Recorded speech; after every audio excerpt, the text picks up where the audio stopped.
Muy buenas noches, esta es Damaris Ramos, tu presentadora para Latina Role Models. Y esta noche tenemos a Jennifer Marcial Ocasio. Tú eres la entrevistada el día de hoy.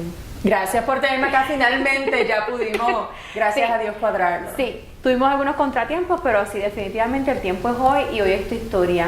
Muchas personas te miran y te admiran y ven lo que tú estás haciendo con el Sentinel, pero pocas conocen tu historia, que solamente tú la sabes. Y hoy vamos a hablar acerca de esa historia, de quién es Jennifer, de dónde vienes y hacia dónde vas lo vamos a ver. Cuéntame, ¿de dónde vienes? Bueno, mira, yo soy boricua, de pura cepa, ahí para está. los que le quede duda, a veces se me sale un acento ¿De medio dónde te- venezolano por ahí. ¿Y por qué? Pues yo creo que mi ex jefe es venezolana, Ok. mi ex editor es venezolano también y tengo muchísimas amistades venezolanas, así que yo siempre digo, no pido vuelta, pero Claro, soy claro. boricua como el plátano, como el coquí. So, así que ¿creciste en Puerto Rico? yo nací, me crié en Puerto Rico, estudié en la Universidad de Puerto Rico, Río Piedras. allí en Río Piedras. Allí fue que hice mi bachillerato en comunicaciones, en periodismo, con una segunda concentración en ciencias políticas. La idea era ir a la escuela de Derecho después. Qué linda, ella está contestando las preguntas que yo voy a preguntar. Pero yo le voy a preguntar cuál era el proceso, cuál era el propósito de eso. La idea, mi mamá trabajó, se retiró de hecho ya hace casi 2 años del Tribunal Federal de Puerto Rico, así que yo siempre estuve involucrada con todo lo que era el proceso de leyes, obviamente pues a nivel federal, que era lo que mi mamá hacía, y en medio de mi carrera como estudiante de periodismo, uno de los cursos que yo tomé fue cómo cubrir la legislatura en Puerto Rico. Y definitivamente que ese profesor que yo tuve, que hoy en día no solamente es uno de mis mentores más grandes, es un muy buen amigo, Wow. pues como que me abrió esas puertas hacia ese otro lado del periodismo, lo que eran las leyes, cómo uno trabajar pues con los legisladores, con los políticos, cosas que me ha ayudado a lo largo de toda mi carrera, ¿no? ¿Y aquí en Orlando? Pero en aquel momento pues como que me llamó mucho la atención y dije, no, pues mira, después de periodismo, como uno necesita un bachillerato para entrar a la escuela de Derecho, pues pensé que ese era el camino que iba a seguir, pero me gradué en el 2008, que fue la época esta de la recesión, donde no había mucho trabajo. Correcto. Y entonces pues yo decía, ¿qué hago? Estudio para entrar a la escuela de Derecho y tomar todos los exámenes, pero me surgió la oportunidad de irme a Miami. Y allá me dieron una beca en Florida International University y entonces pues me fui a hacer la maestría Oh, wow. en periodismo investigativo en vez de entonces irme a estudiar Derecho. Pero no te arrepientes porque te ha abierto muchas puertas. Es una oportunidad entonces de venir aquí a los Estados Unidos. ¿En algún momento pensabas venir acá a los Estados Unidos?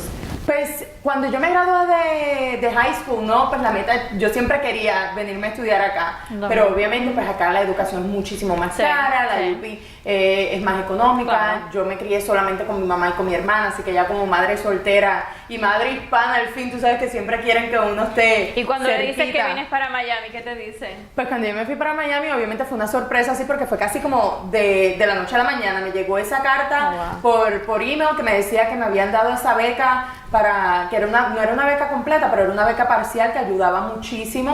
Y entonces pues yo le dije, mami, me voy para Miami. Y ella me dijo, ¿cómo que tú te vas para Miami? ¿Quién te dio permiso? ¿Y qué? Y yo le digo, sí, mira, no, me surgió esta oportunidad y así, pero mi mamá siempre ha sido mi fan número 1 y mi cheerleader número 1, así que ¿Ella ella todavía está en Puerto Rico? todavía está en Puerto Rico. Si llegas aquí a Miami, ¿cómo manejaste el idioma? Aunque en Miami hay bastante hispano, pero como quieras. ¿Cuáles fueron tus mayores retos cuando viniste a Miami? Pues estar lejos de mi familia, en realidad el idioma no, porque yo fui a una escuela bilingüe. Perfecto. Y pues mi mamá también trabajando en el Tribunal Federal, en mi casa lo que se habla es Spanglish. Así ok. que nosotros cambiamos del inglés al español. Y eso es ideal, porque cuando vienes acá no tienes que pasar ningún tipo de problema en cuanto al idioma, que lo cual te hubiera dificultado las cosas muchísimo. Definitivo, no, esa experiencia la tuve con muchos otros compañeros de clase con los que pues veía cómo estaban pues con Wow. ese problema, especialmente cuando nos tocaba ir a hacer entrevistas, porque a pesar de estar en Miami, como mencionaste, hay mucho hispano, pero como quiera, cuando le tocaba a uno hablar con el alcalde, con el gobernador, esas entrevistas son en inglés y entonces pues uno traduce al Y en español. inglés profesional. Claro. Y entonces, pues gracias a Dios, pues el inglés nunca ha sido pues un reto en mi vida. Obviamente no es mi primer idioma, así que yo siempre digo que como dice Celia Cruz, my English is not very good looking a veces, y a veces me invento esta palabra, pero no, le damos la batalla ahí. So, entonces te gradúas de tu maestría en Miami. Cuéntame entonces cómo continúas. Pues yo me gradué de mi maestría en Miami. Algo Que de fue lo una cual- experiencia diferente, porque entonces dejas a Puerto Rico, dejas de estar con tu madre y con tu hermana, vienes acá, me imagino que te estás hospedando entonces en un lugar con estudiantes. Pues al principio me estaba hospedando en los dorm rooms de la universidad Ya cuando me tocó entonces, me fui un mes a Argentina y me fui un mes a España para hacer unos intercambios estudiantiles. Pobrecita, tú sufriste más que todavía. ha sido de las mejores experiencias que yo he tenido en mi vida, porque cuando uno puede dejarlo todo, irte un mes completo como estudiante y sin esas preocupaciones de tener que pagar tantas otras ¿Qué cosas. aprendiste allá? ¿Qué cosa traes de allá que dice adopté esto y fue fantástico? Pues yo creo que fue una mezcla entre la experiencia de Miami y la experiencia de esos intercambios, fue el abrirte a otras culturas. Porque habiendo nacido y haberme criado en Puerto Rico, pues uno como que se cría en esa burbujita de que todo es boricua, todo es Puerto Rico, uno pues no pregunta de dónde tú eres, es como que, de qué pueblo tú eres. Y no Acá importa el acá. color, todos somos puertorriqueños, no Claro. conocemos colores. Cuando Entonces, vinimos acá es que tú escuchas a la gente hablar de diferentes términos y referirse a diferentes razas, tú dices, wow, ¿qué es esto? En Puerto Rico todo, no importa el color, somos puertorriqueños. Claro. No le preguntan. Y entonces, Coincido totalmente contigo en eso. y entonces pues ahí yo creo que algo tan básico como hoy editando unas historias, como uno dice cake, en Puerto Rico le decimos bizcocho, pero en Colombia no se le dice de la misma manera, en Santo Domingo tampoco. Entonces es ese reto de entonces cómo uno utilizar un español como universal para hablarle a tantas culturas diferentes queriéndole decir exactamente lo mismo. Entonces esa experiencia de poder estar interactuando de esa manera con otras culturas fue sumamente enriquecedora. Entonces concluyes tus viajes, terminas tu maestría y entonces, ¿cómo llegas acá a Orlando? Pues mira, me quedaba mi tesis todavía de la maestría. ¿En qué hiciste tu tesis? Mi tesis yo la hice sobre una investigación de cómo, y que todavía 10 años después está todavía ese tema tan fuerte, de cómo el sistema de salud es casi un lujo para uno enfermarse aquí en los Estados Unidos. ¿Por qué el tema? ¿Qué necesidad viste? Pues conociendo tanta gente en Miami, conocí muchísima gente que se habían ido incluso a la quiebra por no poder pagar biles médicos. Entonces, eso me llamó mucho la atención porque en Puerto Rico uno paga un deducible cuando visitaste el doctor y ya nunca más volviste a escuchar de eso. No lo teníamos ni sabíamos de eso, Claro. honestamente. Y entonces pues todo eso me llamó la atención. Pues al tener que terminar mi tesis, me quedaban 6 meses todavía de mi lease del apartamento porque ya yo me había mudado fuera de los dormitorios. Y entonces fue como que o cancelo el lease y acabo desde casa, pero cancelar el lease y pagarlo por 6 meses más me salí igual de caro, así que pues decidí buscar empleo en lo que pudiera. Entonces mi error fue no haber hecho intercambios de estudiante mientras estaba haciendo la maestría, porque muchas de mis amistades que sí hicieron esos intercambios lograron conseguir posiciones dentro de los medios mucho más rápido. A mí me tocó como que tocar un poquito más de puertas y darme a conocer un poco más y empecé a trabajar más en el ángulo de comunicaciones corporativas, con agencias, haciéndole comunicados de prensa. Terminé más manejando un área de como unos blogs de mudanza para una de las compañías más grandes aquí en Estados Unidos y poco a poco así fui subiendo hasta que eventualmente trabajé con un diario que todavía existe en Miami que se llama miamidiario.com. Y ahí estuve un tiempito hasta que Univision me llamó y así fue como entonces de Univision en Miami me mandaron a Puerto Rico y allá yo lancé la página web de univisionpr.com donde estuve por casi 5 años. ¿Cuál era el rol que estabas haciendo entonces en Puerto Rico con la página? Pues empecé como reportera digital y eventualmente terminé como la team leader del equipo digital. Éramos 3 personas, eventualmente terminamos siendo 2. Así que siempre he trabajado con equipos bastante pequeños y con una comunidad gigantesca a la cual tener que brindarle cobertura y noticias del día, ¿no? Pero entonces nosotros manejábamos todo, trasladábamos todo lo que era de Univision Puerto Rico de la televisión a digital, en adición a cubrir pues temas originales para contenido web. ¿Y cómo fue ese cambio? Estás en Puerto Rico, vienes acá, conoces mundo, viajas, regresas a Puerto Rico. ¿Cómo te sentías entonces? El shock fue grande porque regresar a Puerto Rico después de tanto tiempo fuera, más allá de visitar a la familia para Navidades, volver a vivir ahí es diferente. Es volver a empezar de cero y uno darse cuenta como que contra aquí cambiar la licencia no es tan fácil como ir aquí como meterte en el internet a la o algo por el oficina estilo. y la intercambié. Es como ese choque cultural y no sentirse medio extranjero en tu propia isla. Y entonces mucha gente en la oficina incluso siempre decía, no, porque la nena de Miami. Y yo como que yo soy de aquí, como que de Miami. Entonces pues fue como que ese reto inicial.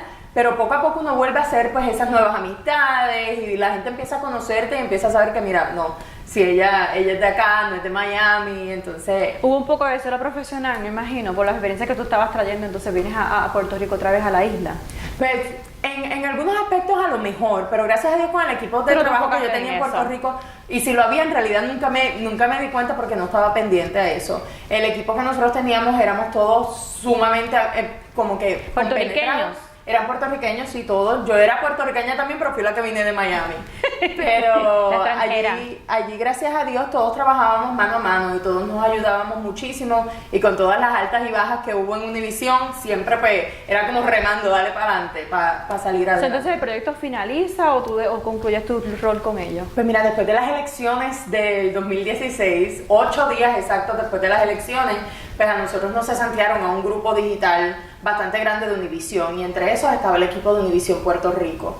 Ellos continuaron pues desarrollándose en otra área, pero en ese momento pues yo dije, pues ¿qué hago? Y me cogí mis primeras vacaciones. ¿Has tenido algunos momentos que dices ¿qué hago? Pero de todo eso surgen cosas hermosas. Mira, yo a veces digo que suena bien clichoso, pero cuando una puerta se cierra se abren mil. Clichoso, apunten esa palabra. Es un cliché gigantesco, pero cuando se cierra una puerta se abren mil. Y yo me tomé mis primeras vacaciones de Acción de Gracia libre como en 8 años, y mis primeras vacaciones de Navidad, y entonces ya para esa época me empezaron a llamar porque yo soy miembro de la Organización Nacional de Periodistas Hispanos, de la cual ahora gracias a Dios tengo el honor de presidir aquí en el capítulo de Florida Central. Pero en aquel momento, pues todo esto, el slogan de NHJ es NHJ Familia. Y definitivamente que fue una familia extendida porque mucha gente me empezó a llamar. ¿Necesitas trabajo? Mándame tu resumen, esto. Yo como sin pedirlo. Sin yo buscar empleo, gracias a Dios. Qué bendición. Y así fue como vine acá, me entrevisté con varias organizaciones acá periodísticas. Entonces regresas acá. Bueno, ¿vienes por primera vez entonces a Orlando? Vine por primera vez en entrevista, sí, porque había vivido en Miami, yo nunca me visualicé en Orlando. Y entonces tuve varias entrevistas acá, algunas no se dieron, que entonces uno dice, ay, ¿qué hago? Como que la frustración está de momento. Me surgieron otras oportunidades en otras ciudades como Chicago y Washington DC, pero allí hay nieve y yo con la nieve... No, todavía no estoy ready porque yo soy boricua y el frío, todo lo que es bajo 70, a mí me da frío. Cuando... Y de verdad en Puerto Rico está así. Si llega a 60 no, eso es abrigo y bufanda. Eso es drama, eso es bota, no, bueno. Claro. Entonces decides por este trabajo que tienes ahora. Pues cuéntame. A mí me contactaron a través de LinkedIn, que un headhunter encontró pues mi resumen. Y entonces pues así fue como empecé ese proceso, y yo estaba ya decidiendo entre la oferta de Chicago, la de Washington DC y una en Puerto Rico. Okay. Cuando me llaman del Sentinel Orlando. Qué bueno que tuviste todas esas opciones. Que mira, yo me siento tan bendecida. Totalmente. Me sentí un poco frustrada porque le dije que no era de Puerto Rico, y cuando me fui yo decía, hay gente que no tienen oportunidades de trabajo, yo le estoy diciendo que no a una oportunidad de trabajo. Pero las cosas siempre pasan por algo. Y entonces yo les dije a la gente de acá del Sentinel, yo les dije, mira, yo tengo que decidir ya. Yo no puedo viajar a Orlando para entrevista, y ellos gracias a Dios me hicieron todo el proceso de entrevista en un periodo de 2 días por teléfono. Wow. Hice los exámenes desde Puerto Rico y mira, me escogieron y vine acá como reportera digital. ¿Parecido a lo que estabas haciendo en Puerto Rico con bien parecido, con la excepción de que acá es un periódico. Okay. y después la versión digital. Allá era televisión y la versión digital, que entonces pues es más instantáneo porque era el más... comenzando desde las 5 de la mañana, terminando a las 11 de la noche en televisión, la programación, cómo uno pues cubrirlo todo, cómo dividir el contenido. Así que son experiencias completamente diferentes. Tienes un trabajo súper retante. Pero me fascina. Yo digo, tiene que ser son cosas que uno las hace con pasión, porque si no, y se lo digo a todo estudiante de periodismo que me pregunta, el periodismo no es para uno hacerse millonario. Así que uno lo tiene que hacer con pasión y con dedicación a la comunidad. Para las mujeres que te miran y ven en ti ese modelo a seguir, como tú has escogido otros modelos, ellos te ven a ti como un modelo. ¿Cuál sería tu recomendación y con eso concluimos? Que nunca se den por vencida. Jamás. Nunca escuchen un no, nunca escuchen un no se puede. Como dije antes, cuando se cierra una puerta se abren 1000. Gracias. Y si no se han abierto 1000, la 1001 aparecerá a alguien. Hacer contacto, siempre darte a conocer y nunca pensar que tú eres menos que un hombre, que eres menos que cualquier otra persona, incluso por los años de experiencia, porque esta posición que entonces de reportera digital a llegar a ser editora del Sentinel Orlando, yo jamás y nunca pensé que iba a ser tan pronto o tan rápida. A lo mejor yo a un futuro me veía como editora, pero las piezas se movieron por sí solas y es uno aprovechar todos los momentos. Eres bendecida. Amén. Gracias por venir. No, ha sido gracias un a ti, placer. Damaris. Esta ha sido Damaris Ramos para Latina Role Models. Muchas gracias y buenas noches.